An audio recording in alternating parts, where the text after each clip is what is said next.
et notamment le fonds du centenaire de l'Ahmadiyya. Et je crois que Nabil Saheb voulait nous en parler parce qu'il a trouvé cette idée intéressante.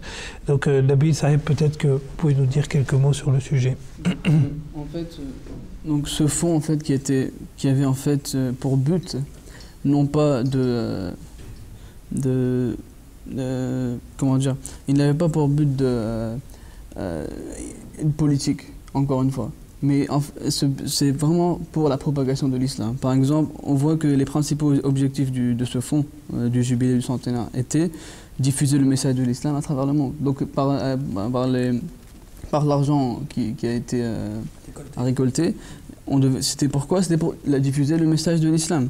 Après, c'était pour établir des maisons, des missions partout dans le monde qui auraient pour but en fait encore une fois, de donner le vrai message de l'islam. Après, la publication de la littérature islamique, afin de prouver aux gens, afin de montrer aux gens les vrais enseignements islamiques.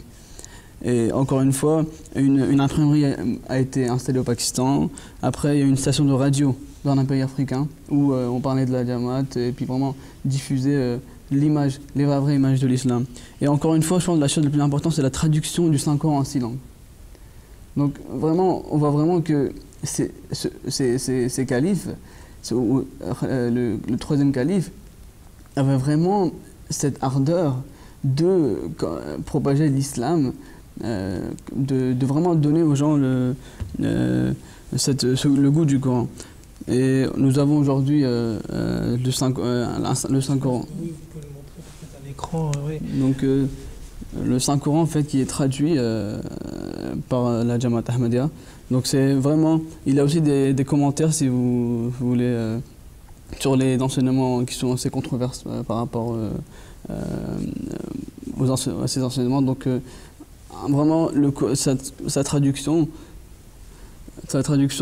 vraiment a été un très grand travail par le troisième calife. Effectivement, alors c'est la traduction en français dont vous parlez qui a été fait donc qui a été initiée, du moins l'idée d'une traduction en français a été initiée par le troisième calife donc. D'accord. Alors effectivement, comme vient de le dire Nabil Saheb, c'est vrai que ce Coran est un format un peu particulier et assez intéressant parce qu'il regroupe avant chaque chapitre une sorte de récapitulatif de l'ensemble des points qui sont abordés dans les différentes sourates. Ce qui est assez intéressant et ce qu'on retrouve très peu en fait dans certains Corans. Et si nos téléspectateurs veulent s'en procurer un, ils peuvent nous écrire, je pense qu'ils peuvent nous écrire à horizon@mta.tv ou sinon nous consulter via le site internet. On se fera, je pense, un plaisir de leur répondre. Ce que je voulais ajouter, oui. C'est que ce plan pour le centenaire, c'est que c'était en 1973 que le troisième calife, qu'Allah soit content de lui, avait lancé ce plan pour célébrer le centenaire de la communauté Ahmadiyya qui a été fondée en 1889. Donc elle est célébrée ce centenaire en 1989, bien à peu près plus de presque 20 ans après lui. Donc il voulait préparer la communauté pour cela, avait demandé à la communauté de réunir des sommes pour célébrer. Et comment célébrer? C'est propager le message de l'islam, encore une fois. C'est d'ouvrir des écoles, des hôpitaux, traduire le Saint-Coran, d'essayer d'ouvrir une station radio, de lancer une station radio. Et à l'idée, c'est ce que le quatrième calife l'a aussi dit, nous sommes là aujourd'hui sur la MTA, le plateau de la MTA.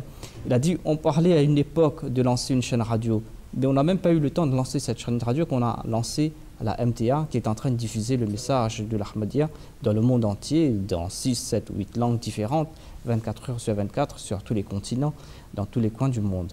Donc vous voyez comment tous ces plans qui sont inspirés par Dieu, et qui ont porté leurs fruits. Et comme on le sait, la communauté Ahmadiyya face au monde, la communauté est insignifiante, on peut dire, en termes de finances, en termes de moyens, en termes de main-d'œuvre. Tous les caméramans, toutes ces personnes, nombre de gens ne sont que des bénévoles qui travaillent pour la communauté bénévolement. Mais tout cela prouve cette sincérité, ce désir ardent de prêcher le message de l'islam. C'est ça qui est le moteur qui pousse les gens à se sacrifier et à présenter le message de l'islam aux autres. C'est vrai que c'est intéressant parce que... Et puis, même à remettre en perspective avec le monde dans lequel on vit, on voit qu'aujourd'hui, quand on crée un fonds, la plus grande hantise des personnes, c'est tout de suite se dire où est-ce que va l'argent. Voilà. C'est vraiment la question qui se pose tout de suite.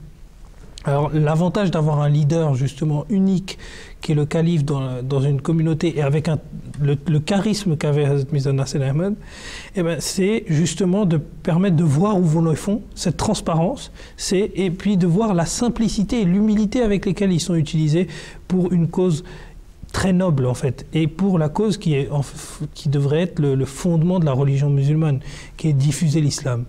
Et c'est vrai que c'est dans cette perspective-là, si on regarde par rapport au fond actuel, c'est très intéressant de voir comment en fait l'Ahmadiyya s'organise.